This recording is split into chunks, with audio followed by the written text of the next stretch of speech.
with transitions. I like trying to make new transitions that are fun and creative and kind of have a point of view.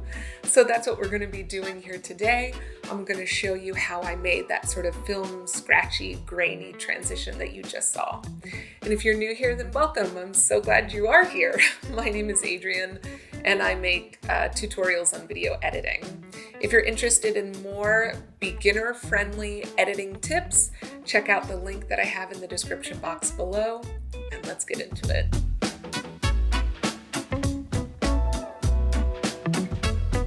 You can see that I have Premiere Pro open, and the first thing that you want to do is just have all of your clips laid out on the timeline. So I have this man chopping wood here, and I have a variety of shot sizes, and they're all laid out. The first thing you want to consider is which of these clips do you want to be fast. I'm going to increase the speed on these two clips here. So you can either right click on the clip, go down to speed duration, and then I'm going to bump it up to like 300. Or for this other clip, you can hit Command R, that's the shortcut, and then 300%. And then I'll click in this empty space here, right click and hit Ripple Delete, and hit Ripple Delete. Next up, with the clips that are next to the clips that we just sped up, I want to do a slight speed ramp, and I want to have them be very slow and then come back to neutral speed. They are in a little bit of slow motion already, so I just want to slow them down even more. All right, here we go. I'm going to click the A, the keyboard shortcut for A, move these clips down, hit the selection tool, hit V, come over, and we're going to work on this clip first. So I want to right click on that clip, show clip keyframes, time remapping, and speed. I'm going to zoom in a little. I'm going to hit P for the pen tool. And I want it to start even slower than it is and then come back up to its neutral sort of slow motion. So I'm going to say about halfway into the clip. And then I'll hit V for the selection tool. We've made a keyframe here. And so now on this side of the keyframe, I want to, you can see speed 100%. I want to drag that line down to make it slow, very, very slow. Let's make it 50%. You can see it made the clip a little bit longer. Now I want to zoom in here. I'm going to make a speed ramp. So I click on the keyframe that I've made, and you can drag these two pieces apart. And that just allows the speed difference to happen more gradually.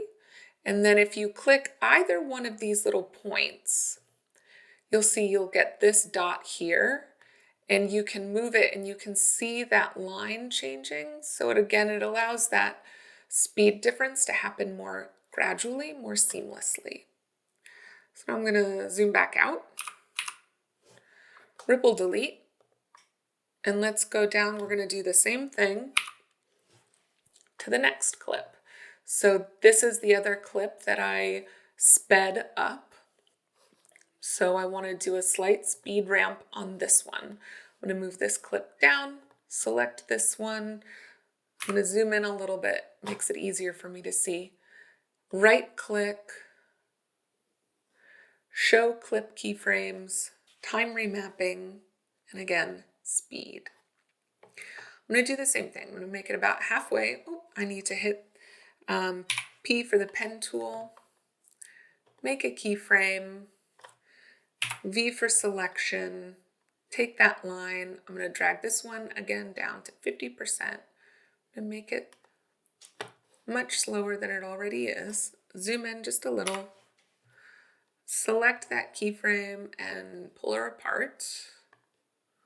Okay, and then select that so that I get this option to make that speed ramp more gradual, more smooth. Zoom back out, ripple delete for that last clip. So that's where we are now. So what do we do next? You can see that I copied and pasted the adjustment layer that I did my color work on. So let's open up the color workspace and I'll show you just the few changes that I made. It wasn't anything crazy. I did the auto adjustment and then I corrected the white balance. And then if you can look over here, I have Waveform Luma open and you can see that one of the big things that I changed is I decreased the dynamic range. I decreased the contrast. And I did that changing the highlights and the shadows and the whites and the blacks. I didn't use contrast. I did each of them individually. So the highlights peak at 90 and the blacks don't quite hit 10. And so it just gave everything more vintage, washed out kind of feel, maybe a little bit more grungy in my opinion. The last thing that I want to add to the visuals to just boost the stylized look of these transitions is a little bit of noise, and that is in the effects panel in Premiere. Go over to the effect panel and search noise. It's under noise and grain. I'm going to take noise and I'm going to add it to any clip where I manipulated the speed. So any clip where I sped it up or I added one of those speed ramps. And you can go over to your effect controls and you see here it is noise and amount of noise. I'm just going to do a little bit. I'm going to bump it up to 30 on each of them. So that just adds to a little bit of the sort of grungy, outdoorsy, stylized feel. The last thing that we want to add is music and some sound effects and just some general ambience to the sequence to just really make the transitions feel more at home. So you can see that I've just copied and pasted the things that I used in the original sequence here. I have a music track, I have wood chopping, sound effects, and then I have just some general ambience, like I said before. And that's it for me. I thought this was a lot of fun to put together. Now, something that I do say a lot, and I want to remind you of now, is to not overuse transitions. They can start to feel really cheesy really quickly. They can pull the viewer out of the experience of watching your movie. But sometimes, in the right mood and in the right way, they can be a lot of fun to play with and experiment with and to have a little bit of creative license.